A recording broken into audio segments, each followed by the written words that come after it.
Hello guys, कैसे हैं आप? उम्मीद करते हैं कि आप सब खैरियत से होंगे, खुश होंगे। भाई देने जा रहे हैं वीडियो श्याम शर्मा की। बहुत इंटरेस्टिंग वीडियो है। अगर आपको पसंद आए तो लाइक और सब्सक्राइब जरूर कर लीजिए।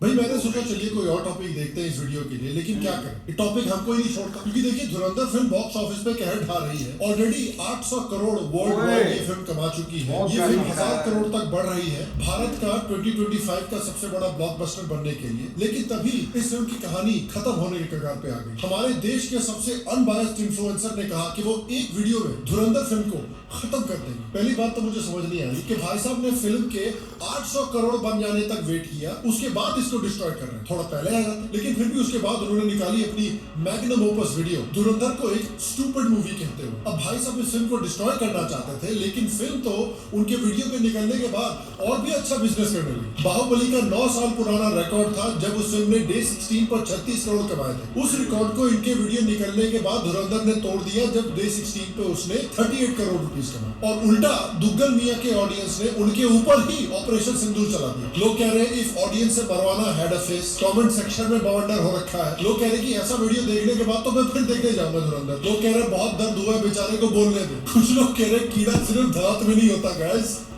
हालत ऐसी हो गई है कि हमारे डेमोक्रेसी के धुरंधर, कॉन्स्टिट्यूशन के क्रूसेडर, फ्रीडम ऑफ स्पीच के फिदायीन ने तो अपने वीडियो के कमेंट्स ही रिस्ट्रिक्ट कर दिए। यहाँ तक कि जो अनफेवरेबल कमेंट्स आ रहे थे वो डिलीट भी कर दिए इन्होंने। इनफैक्ट इनकी खुद की ऑडियंस ये नोटिस करके बोल रही है कि भैया थैनोस लगता है कमेंट्स गायब कर रहा है। तो आज हम देखेंगे कि कैसे हमारे फ्री स्पीच के क्रूसेडर दुग्गल मियां ने एक ऐसा वीडियो निकाला जिससे फाइनली इनका दिमाग पूरी तरह से हिल गया। कैसे इनको अपने ही फैंस और व्यूअर्स ने रोस्ट कर दिया। शायद इनके करियर के सबसे डम वीडियोस में से एक है। और कैसे ये इंसान पीक अहंकार तक पहुंच चुका है। और इतना ह्यूब्रिस, इतना अहंकार किसी भी इंसान के लिए अच्छा साइन नहीं होता है। ठीक है, आपकी अच्छी फॉलोइंग है YouTube पे, उसका मतलब ये नहीं कि पागल ही हो जाओ आप। बताइए तो अहंकार बोल रहे हो आप ट्वीट कर रहे हो कि I will destroy the film. आप हो कौन?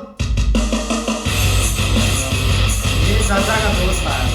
श्याम शर्मा सर के इस एपिसोड में आपका बहुत-बहुत स्वागत है। ये इसको बोलने की आदत है। श्याम शर्मा और आप सबको तो देखिए दुग्गल मियां को तो आप जानते ही हैं, world famous corona expert. China से बाहर रहने वाले लोगों के लिए मेरी राय में कोई घबराने की बात नहीं है। मीडिया की तरफ से इतनी फियर मॉन्गरिंग फैलाई जा रही है, डर का माहौल बनाया जा रहा है कि देखो क्या एक नया वायरस आ गया, जैसे कि कोई ज़ॉम्बी एपोकलिप्स आ गया। वर्ल्ड फेमस आतंकवाद एक्सपर्ट और वर्ल्ड फेमस इंफ्रास्ट्रक्चर एक्सपर्ट। अगर टेररिस्ट ग्रुप रॉकेट फेंकेंगे तो इन्हें भी उन्हीं की तरह रिस्पॉन्स करने की जरूरत नहीं है। इन्हें वायलेंस के रिस्पॉन्स में वायलेंस करने की जरूरत नहीं है। क्या हमें सही में जरूरत है और हाईवेज की? तो इस हफ्ते भाई साहब उठे और उन्होंने सोचा कि देखिए जिस तरह उन्होंने अपने वीडियोस के पावर से बीजेपी को हरियाणा, महाराष्ट्र, दिल्ली और बिहार में हरवा दिया था। एक सेकंड यार, ये तो चारों स्टेट बीजेपी जीती है यार। फिर उन्होंने डिसाइड किया कि देखिए धुरंधर ऑलरेडी अब 800 करोड़ कमा चुकी है, अब इस फिल्म को डिस्ट्रॉय करते हैं। और बिल्कुल वैसे ही जैसे इन चारों स्टेट इलेक्शंस में हुआ था, इनकी धुरंधर पे वीडियो निकलते ही अपने ही फैन बेस से ये रोस्ट हो रहे। सारा इफेक्ट उल्टा पड़ गया। अगर आप अभी तक अनजान है कि क्या हो रहा है इनके साथ, तो ये मीम आपको समझा देगा। आप यहाँ आ जाएं। भाई साहब इतनी जल्दी में थे इस वीडियो को प्रोपेगेंडा बताने में कि उन्होंने अपनी वीडियो प्रॉपर्ली डब नहीं की, असली वॉइस में डाल दी।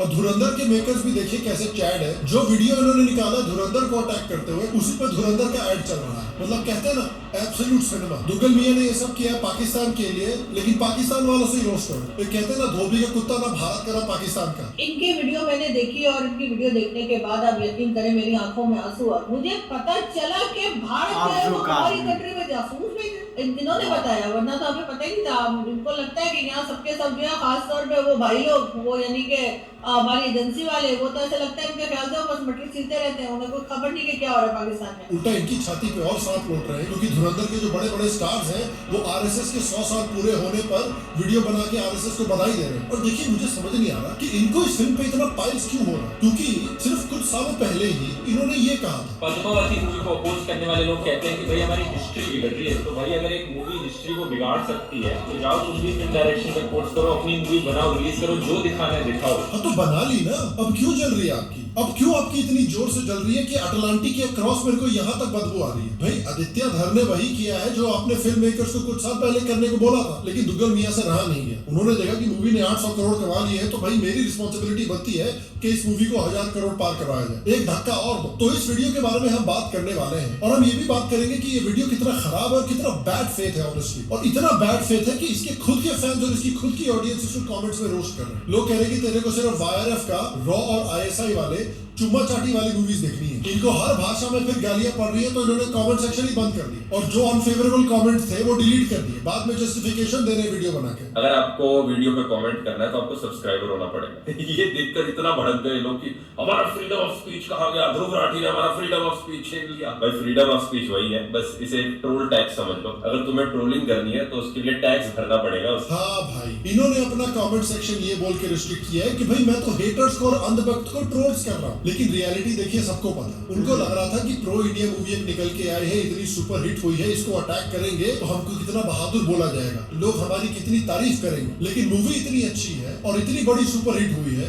और अक्रॉस द पॉलिटिकल आयल सबको इतनी पसंद आ रही है कि इनकी ही ऑडियंस उल्टा इनको गरिया रही है। और क्लियरली ये एक्सपेक्ट नहीं कर रहे थे कि इनकी ही ऑडियंस इनको रोस्ट कर देगी, इसीलिए इन्होंने रिस्ट्रिक्ट कर दिए कमेंट्स, अनफेवरेबल कमेंट्स डिलीट कर दिए और उठ के भाग गए। जो ट्रोलिंग इनकी हो रही है वो इन्हीं के करतूतों की वजह से हो रही है। जो फॉलो वीडियो इन्होंने बनाया है उसमें भी कह रहे हैं कि भैया आके देखिए, हमको तो IT सेल अटैक कर रहा है।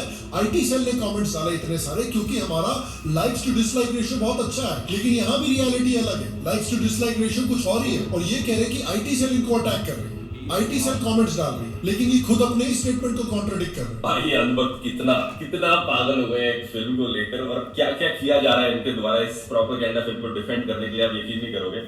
तो जब एक ऐसी पार्टी का वीडियो जो पार्टी इनको पसंद नहीं है उस पर डिसलाइक आते हैं तो ये कहते हैं कि ये तो लोगों की आवाज है, लेकिन जब इनके खुद के वीडियो पे कमेंट्स आते हैं तो ये कहते हैं कि नहीं मेरे को तो IT सेल टारगेट कर रही है। और देखिए मैं समझता हूँ कि इनको इतनी जोर से बवासीर क्यों है, क्योंकि ये इंसान खुद को एक इंडिपेंडेंट अनबायस्ड कमेंटेटर बोलता हुआ आया इतने सालों से, लेकिन ओपनली ये कांग्रेस और राहुल गांधी के लिए शिल कर रहा है, कैंपेन कर रहा है, इनकी बूट लिकिंग कर रहा है पिछले 1.5 साल से। एक नंबर के अपॉर्चुनिस्ट है भाई साहब। जब तक आम आदमी पार्टी पावर में थी तब तक ये नाटक करते थे कि ये हार्डकोर आम आदमी पार्टी के सपोर्टर, कांग्रेस को खूब गालियां देते थे। जैसे ही आम आदमी पार्टी इलेक्शन हार गई, जैसे ही ये पॉलिटिकली इररिलेवेंट होने लगे, भाई साहब ने फुल पिवट मार दिया और सीधा ओपनली कांग्रेस के लिए शीलिंग कर। और आयरनी देखिए, ये सब उस पार्टी के लिए किया जा रहा है जिसको कुछ साल पहले तक ये खुद ही इंडिया की सबसे करप्ट पार्टी बोल रहे हैं। करप्शन के मामले में तो दोस्तों आपको पता ही होगा कांग्रेस का क्या हाल था। इन 10 सालों में जितना करप्शन हुआ है उतना शायद किसी भी टाइम पे इंडिया की इंडिपेंडेंट हिस्ट्री में किसी और सरकार ने नहीं किया। 2G स्कैम, 3G स्कैम, आदर्श स्कैम, सत्यम scam, Colgate scam, CWG scam, solar scam,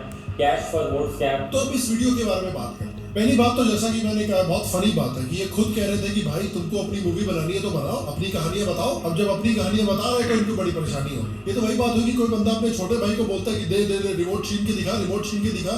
छोटे भाई ने रिमोट ले लिया तो फिर मम्मी के पास जा रहे कि मम्मी देखो इसने रिमोट ले लिया। क्लासिक डॉगलापन है ये। जब इनके चाहते बॉलीवुड डायरेक्टर्स कहानी को डिस्टॉर्ट करते हैं तो वो आर्ट है, वो क्रिएटिव लिबर्टी है, लेकिन आदित्य धर जब अपने हिसाब से कहानी बनाते हैं तो वो प्रोपेगेंडा है। वो जो फेमस शहनाज गिल का मीम है ना, उसकी याद आती है सब देख के। क्या करूं मैं, मर जाऊं? पानी पी। मेरे को फीलिंग नहीं है। तुम्हारी फीलिंग तुम्हारी, ਤੁਹਾਡਾ ਕੁੱਤਾ ਟੋਮੀ, ਸਾਡਾ ਕੁੱਤਾ। तुम्हारी क्रिएटिव लिबर्टी आर्ट है, मेरी क्रिएटिव लिबर्टी बहुत खतरनाक है। और फनी बात यह है कि 2018 में ये करणी सेना और फ्रीडम ऑफ स्पीच पे बहुत ज्ञान दे रहे थे लोगों को। आज खुद ये अपने कमेंट सेक्शन की फ्रीडम ऑफ स्पीच रोक रहे हैं, आज खुद ये अपने कमेंट सेक्शन के करणी सेना बने हुए। तो अपने रिव्यू में इनका सबसे बड़ा पॉइंट ये है कि ये मूवी पूरी फेक है। क्यों? असलियत ये है दोस्तों कि भारत सरकार ने कंसिस्टेंटली ऐसे सभी क्लेम्स को रिफ्यूट किया है। 2012 का ये आर्टिकल देखिए, भारत सरकार ने मना किया कि सुरजीत को इंटेलिजेंस एजेंसीज ने जासूस बनाकर भेजा था। 2016 का ये आर्टिकल देखिए, भारत सरकार ने पाकिस्तान के जासूस वाले दावों को रिजेक्ट किया। लेकिन धुरंधर फिल्म ऐसे ही एक सीक्रेट एजेंट को हीरो की तरह पेश करती है। तो यार जर्मन शेपर्ड लेवल का लॉजिक दे दिया आपने। ये कहते हैं कि भाई इंडियन गवर्नमेंट ने ऑफिशियली डिनाई किया है कि उन्होंने कभी भी कोई स्पाई भेजा है पाकिस्तान में ऐसा मिशन करने के लिए, और क्योंकि गवर्नमेंट ने डिनाई किया है इसलिए कभी हुआ ही नहीं। पागल है भाई, वो स्पाई है, जासूस। आपको पता है कोवर्ट ऑपरेशन का डेफिनेशन क्या होता है? मतलब ये ऑपरेशन कोवर्ट तरीके से किया जाता है, छुपा हुआ। आप क्या एक्सपेक्ट कर रहे हो कि अजीत डोभाल प्रेस कॉन्फ्रेंस करेंगे? नमस्कार, देखिए मैं बस एक ऑफिशियल रिकॉर्ड पे ऑफिशियल तरीके से आके अनाउंस करना चाहता था कि हम अगले हफ्ते अपने कुछ लौंडे भेजने वाले हैं पाकिस्तान में, जहां पे वो गैंग्स को इन्फिल्ट्रेट करेंगे, आतंकी ऑर्गेनाइजेशंस को इन्फिल्ट्रेट करेंगे और एक एक करके जो सबसे बड़े गैंग लीडर्स हैं, जो सबसे बड़े आतंकी हैं, उनको एक एक करके साफ किया जाएगा। तो बस मैं पाकिस्तान में अपने दोस्तों को अनाउंस कर दे रहा हूँ, जरा उनका अच्छे से ध्यान रखना है, उनका जो काम है वो उनको अच्छे से करने देना प्लीज। जय हिंद। पागल हो यार तुम, ये बोल रहे कि कोवर्ट मिशन को गवर्नमेंट को वेलफेयर स्कीम की तरह अनाउंस कर देना चाहिए। भाई आपने अपनी जिंदगी में कभी कोई स्पाई मूवी देखी है? कौन से स्पाई मूवी में उस कंट्री की गवर्नमेंट बोलती है कि देखिए हम एक अपना स्पाई भेज रहे हैं आपके देश में हाई वैल्यू टारगेट को खत्म करने के लिए? अगर आप बॉन्ड मूवीज को देखोगे तो उसमें CIA का ऑफिशियल स्टैंड होता है कि बॉन्ड तो एग्जिस्ट ही नहीं करता। आर्गो फिल्म आई थी जिसको ऑस्कर मिला था, उसमें जब CIA ईरान से अमेरिकन हॉस्टेजेस को निकालने का कोवर्ट प्लान बनाती है तो उन्होंने ईरान को फोन करके थोड़ी बोला था कि गाइस बाय द वे कल हम रेस्क्यू ऑपरेशन कर रहे हैं अपने अमेरिकन को निकालने के लिए। यार ऑनेस्टली इस आदमी ने अपनी लाइफ में बहुत बेवकूफाना चीजें बोली है, but this might take the cake. हमें लगता है पीक दुग्गल मियां देखने को मिल रहे हैं आज। मुझे ऑनेस्टली लगता है कि कहीं इनके घर में कार्बन मोनोऑक्साइड की लीकेज तो नहीं हो रही। इनकी बातें सुन के ऐसा लगता है कि महीनों से कार्बन मोनोऑक्साइड सूंघ रहे हैं। इनकी दिमाग की हालत कॉन्सर्ट में पोर्टेबल टॉयलेट जैसी हो रखी है। और इस आर्गुमेंट में सबसे कमाल की बात यह है कि दुग्गल मियां सालों से बोलते हुए आ रहे हैं कि ये जो गवर्नमेंट है ये हमेशा झूठी बोलती है। जब गवर्नमेंट GDP डेटा देती है तो ये कहते हैं कि वो फेक है। जब गवर्नमेंट एम्प्लॉयमेंट नंबर्स देती है तो ये कहते हैं कि ये फेक है। जब गवर्नमेंट वैक्सीनेशन स्टैट्स देती है तो ये कहते हैं कि ये फेक है। लेकिन जब गवर्नमेंट स्पाई प्रोग्राम के बारे में बोलती है कि हमने नहीं किया तो दुग्गल मियां बोलते हैं कि भैया एकदम 100% मैं गवर्नमेंट पे विश्वास करता हूँ। Case close. अचानक से गवर्नमेंट पे इतना भरोसा? इनके हिसाब से पाकिस्तान में अगर स्पाई पकड़ा जाता और अगर दुग्गल साहब पाकिस्तानी इंटरोगेटर होते तो वो सीन ऐसा होता, तू रॉ का एजेंट है? नहीं साहब सच बोल। अरे सच बोल रहा हूँ साहब, गवर्नमेंट ने कोई अनाउंसमेंट थोड़ी की है ऐसे प्रोग्राम के बारे में। यार बात तो सही है तेरी, ऐसी कोई अनाउंसमेंट तो आई नहीं है इंडिया से। माय मिस्टेक यार, गलती से तेरे को पकड़ लिया। तू निकल आराम से। पागल है तू? कल को ये बोल देंगे कि पाकिस्तान कोई आतंकवादी नहीं करता क्योंकि पाकिस्तानी गवर्नमेंट तो बोलती है कि हम आतंकवाद करते ही नहीं। और फिर ये वीडियो में बोलता है कि देखिए ये मूवी दिखाती है कि इंडियन एजेंट्स ने रहमान डकैत को मारा है। फिर इन्होंने अपनी world class fact checking team को काम पे लगाया और बोला कि देखिए दोस्तों ये झूठ है, ये तो एनकाउंटर में या गैंग वॉर में मारा गया था। अरे भाई यही तो पॉइंट है, कोवर्ट ऑपरेशंस ऐसे ही होते हैं। जब एक सीक्रेट एजेंट किसी आतंकवादी को मारता है तो वहां खड़े होकर वो सेल्फी नहीं लेता।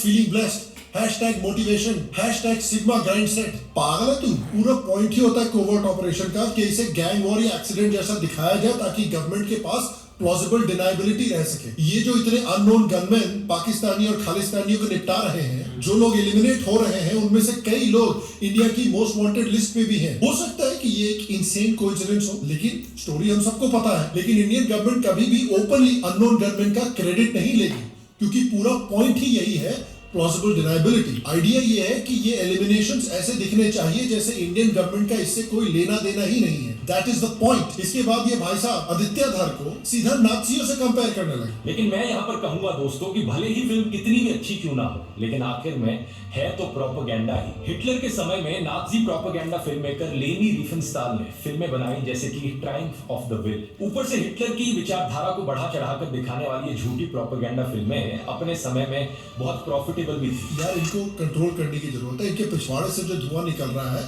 उससे एक दिन में जर्मनी का सारा एमिशंस बजट खत्म हो जाएगा। अपेरेंटली ये दिखाना कि पाकिस्तान दुनिया में आतंकवाद का हब है, ये एक क्लियर ऑब्जेक्टिव फैक्ट दिखाना आपको नाज़ी बना देता है। मतलब ऑब्वियस चीजें दिखाने से आप नाज़ी बन जाते हैं। अगर आप बोलेंगे कि आसमान नीला है तो ये आपको नाज़ी बोल देंगे। उसी तरह अगर आप बोलेंगे कि भाई किसी देश में अच्छी सड़कें होना बहुत जरूरी होता है उसकी इकोनॉमी के लिए, तो ये आपको नाज़ी बोल देंगे। क्योंकि क्या हमें सही में जरूरत है और हाईवेज की?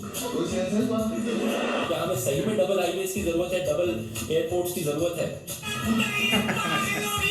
क्या हमें सही में डबल हाईवेज की जरूरत है, डबल एयरपोर्ट्स की जरूरत है? बिल्कुल चुप।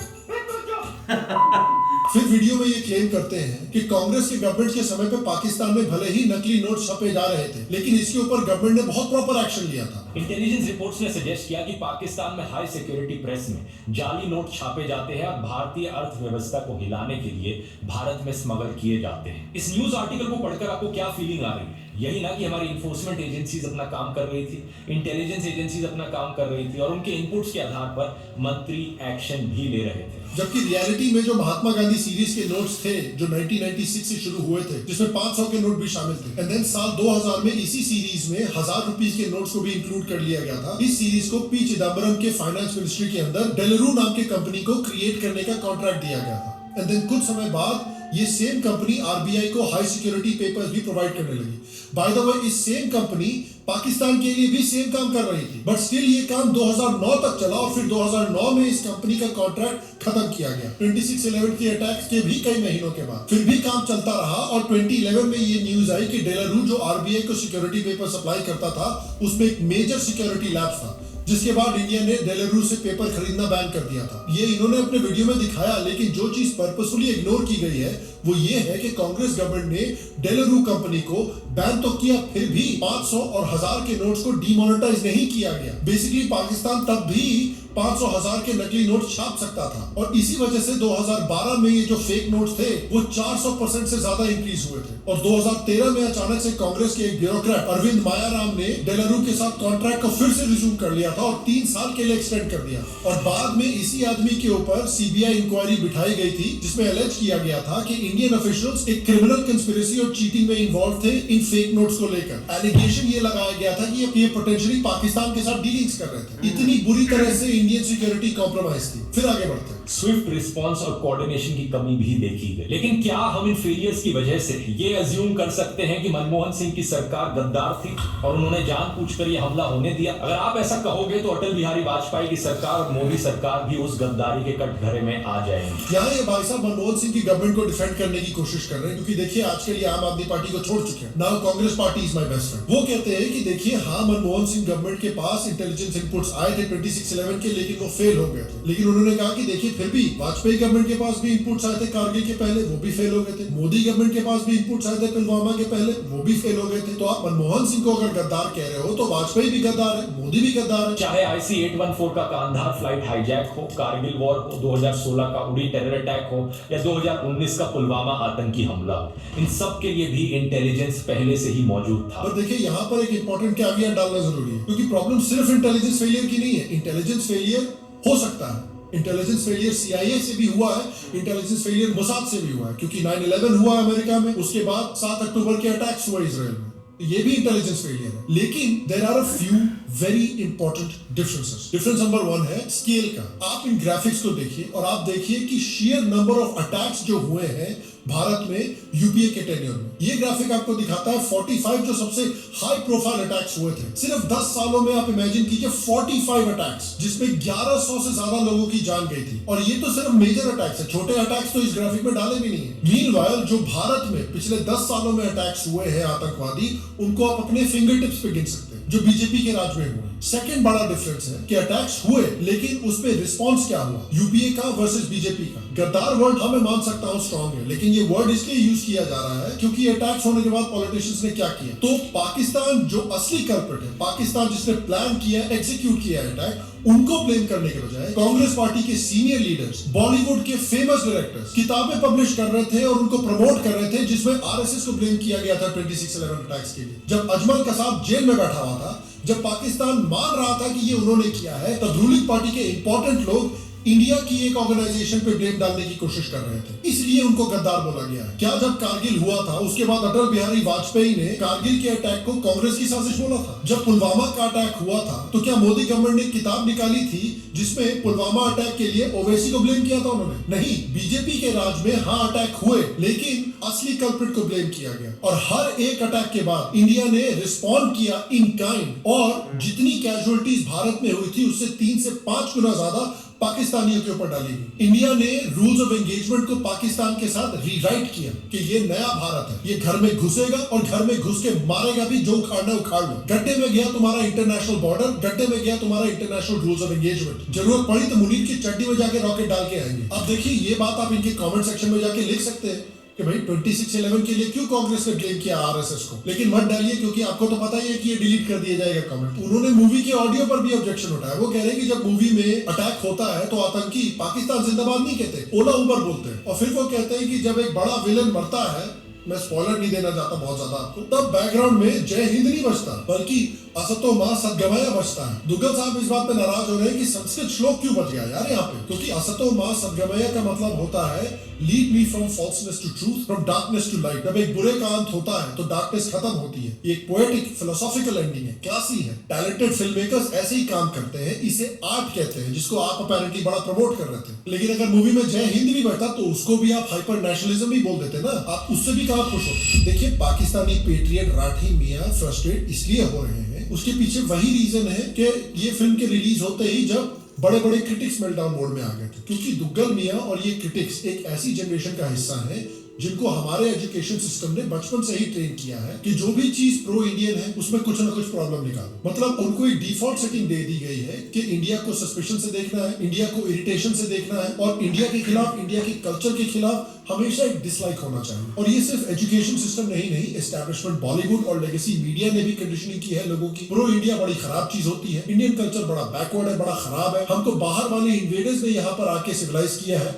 वरना हम तो बड़े खराब लोग थे। इंडियन नेशनल इंटरेस्ट की बात करना मतलब आप बेसिकली एक हाइपर नेशनलिस्ट नाज़ी हैं। और इनके कमेंट सेक्शन में इनको गालियां इसलिए पड़ रही हैं क्योंकि जो आजकल नए जेन ज़ी आ रहे हैं वो अपनी इंडियन आइडेंटिटी में मिलेनियल से ज्यादा प्राइड फील करते हैं। वो कहते हैं कि भाई हमको अपना खुद का नैरेटिव सेट करना है। और जब नए फिल्म मेकर्स आते हैं जो प्रो इंडिया स्टोरीज को स्लिक मास ग्लोबल स्टैंडर्ड पैकेजिंग में बना देते हैं तो जेन ज़ी उसको पसंद करता है, और दुग्गल मियां जैसे लोग इसको हैंडल नहीं कर पाते क्योंकि इनकी पूरी आइडेंटिटी इस असम्पशन पे बनी हुई है कि प्रो इंडियन सिनेमा या प्रो इंडिया नैरेटिव ऑटोमेटिकली लो आईक्यू प्रोपेगेंडा होता है। लेकिन आज जब वो चीजें धुरंधर जैसी मूवीज के साथ, क्राफ्ट के साथ, स्टाइल के साथ, कॉन्फिडेंस के साथ बनाई जा रही है, इनका सॉफ्टवेयर क्रैश हो जाता है। अब इंडियन सिनेमा में एक नया ब्रीड आया है डायरेक्टर्स का जो 70 साल की मेंटल स्लेवरी की सलाखें तोड़ चुके हैं। इंडिया अब दुनिया को अपना पॉइंट ऑफ व्यू कॉन्फिडेंटली दिखा रहा है। वेस्टर्न लोगों से फेक इंडियन हिस्ट्री प्रोपेगेट करवाने के बजाय सब अपनी हिस्ट्री खुद बता रहे हैं। इंडियन सिनेमा को क्लियरली यूज करके इंडिया अपने दुश्मन और अपने दुश्मन का बिहेवियर पूरी दुनिया के सामने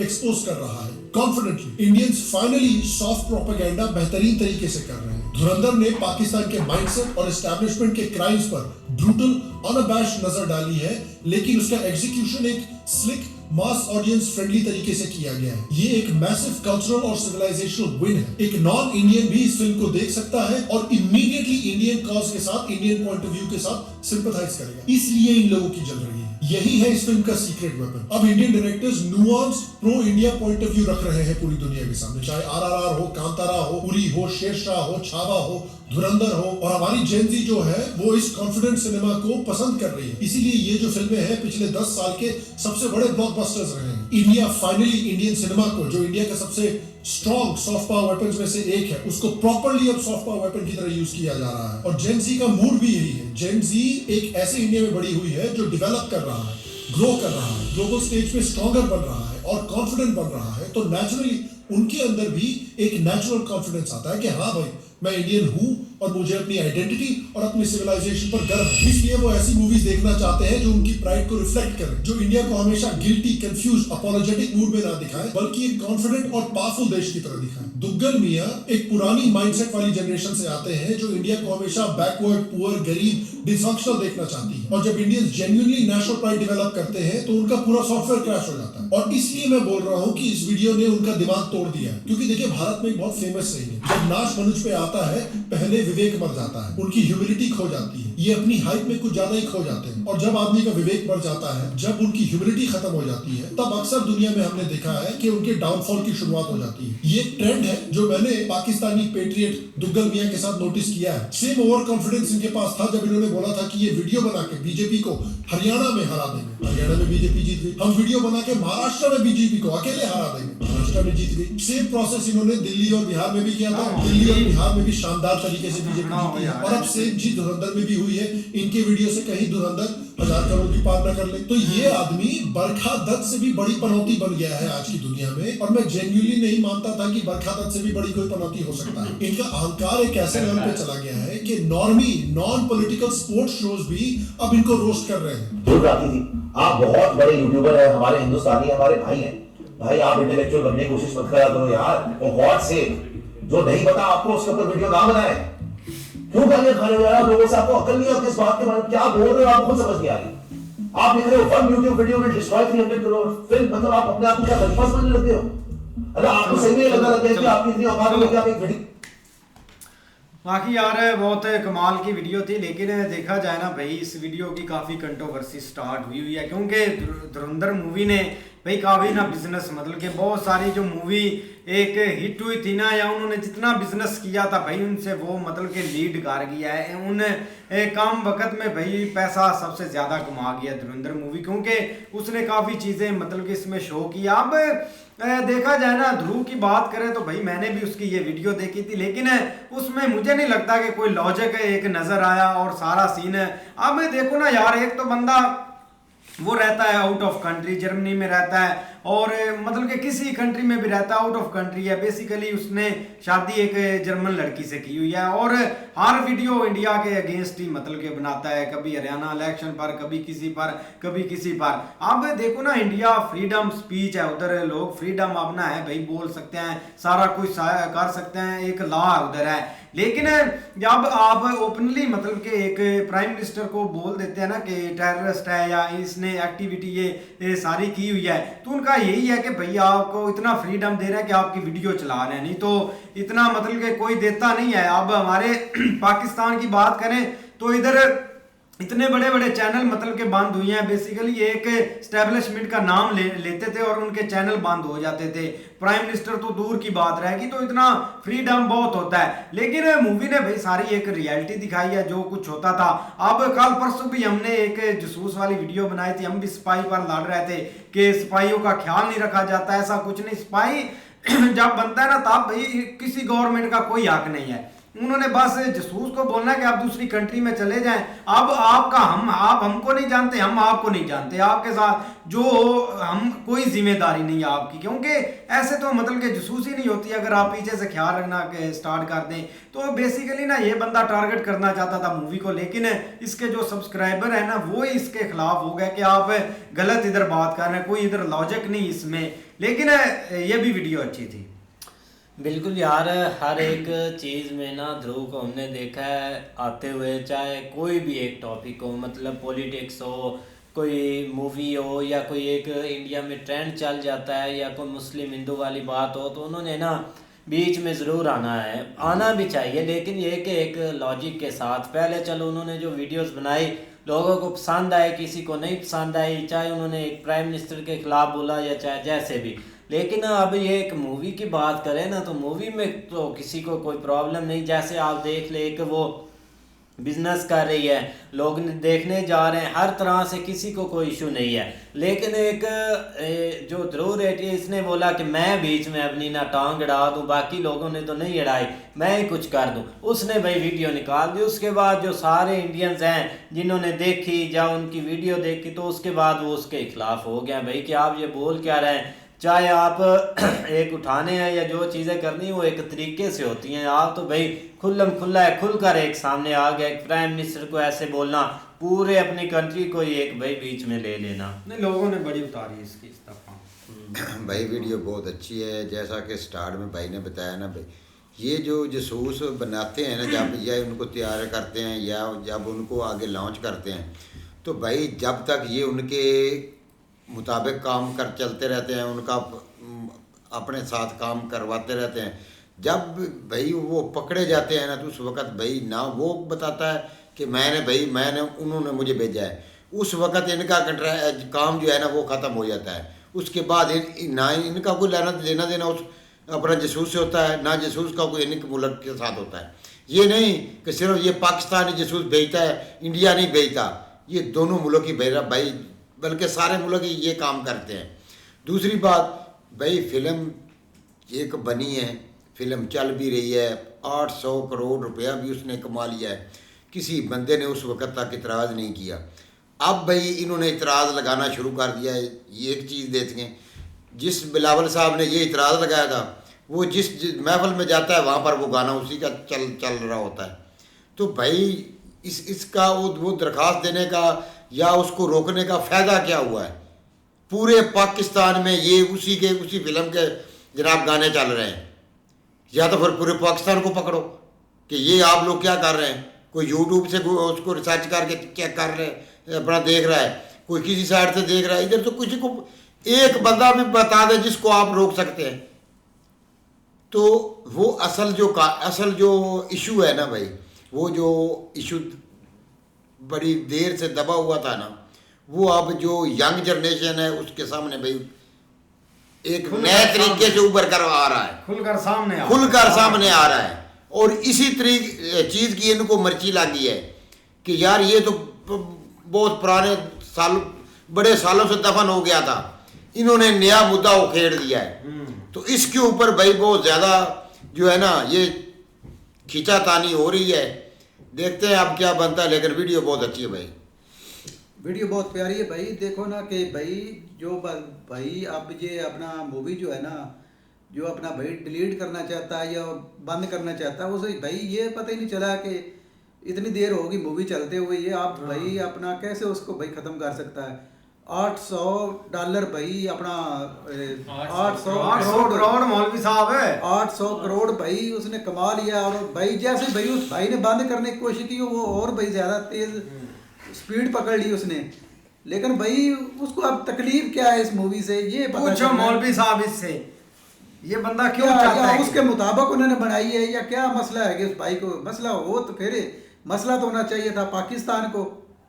ये बेसिकली ना मौलवी साहब छोटी सी बात होता है, ये लड़का है इंडियन, ठीक है, रहता है जर्मनी में या किसी भी कंट्री में, अगर किसी और कंट्री में रहता है, और आप वो तनकीद कर रहा है, हालांकि इंडियन भी है और इंडियन मूवी के ऊपर ही जो उन्होंने बनाया उसके ऊपर तनकीद कर रहा है, तो बनती है तो चलो यही तो हम पूछ रहे हैं ना भाई। वो अपने मुल्क में अपनी पार्टियों पे तनकीद करता है, उसको तो उस काम से कुछ लेना देना नहीं है, उसका काम है बस वो बाहर बैठा हुआ है, उधर से छुरली छोड़नी, इधर से छुरली छोड़नी, बस। इसने बोला कि लोग सारे इसके पीछे लगे हैं, मैं थोड़ी सी खिलाफ बात करता हूँ, लोग बोलेंगे वाह वाह वाह वाह, बस वो शाबाश लेने वाला है, क्योंकि इसने जो लेकिन बोला ना उसको मिलनी नहीं है। इसने जो बोला ना पहले वीडियो से, इसने बोला कि आपने ये मूवी बना दिया, मैं इसको एक वीडियो में सारी में फ्लॉप कर और लोगों इसके खिलाफ हो गए कि ये आपने क्या फ्लॉप किया है। भाई इसने अपना बेड़ा भी खराब करने वाली इतनी उसमें हिम्मत नहीं है कि बस भाई रहमान जैसे उसकी सेहत है कि फ्लॉप कर देनी उसने मूवी।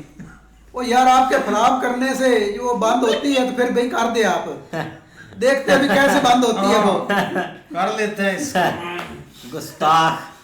नहीं यार देखो ना, बेसिकली कुछ चीज़ें ऐसी होती हैं जिनके ऊपर आप, ठीक है, आपका एक जो मतलब रूटीन बनी हुई है, जिस तरह आप एक पॉलिटिक्स के ऊपर तनकीद करते हैं, इंडियन पॉलिटिक्स के ऊपर, ठीक है। देखो अपोजिशन का मतलब भी यही होता है, आप अपोजिशन में ही नहीं है, ठीक, आप एक यूट्यूबर, आप एक पार्टी को सपोर्ट करते हैं, वो तो एक अलग मैटर है, लेकिन आप उस पार्टी की तरफ से अगर आगे तनकीद कर रहे हैं ना, तो वो लोग सुनते भी हैं, लोग आपका साथ भी देते हैं, क्योंकि कोई गवर्नमेंट परफेक्ट नहीं होती, उनकी कोशिश तो होती है कि हम कोई अच्छी चीज़ें करें, लेकिन 100 में से 10% कोई चीज़ें ख़राब भी हो जाती हैं, मतलब अच्छे तरीके से नहीं भी हो पाती।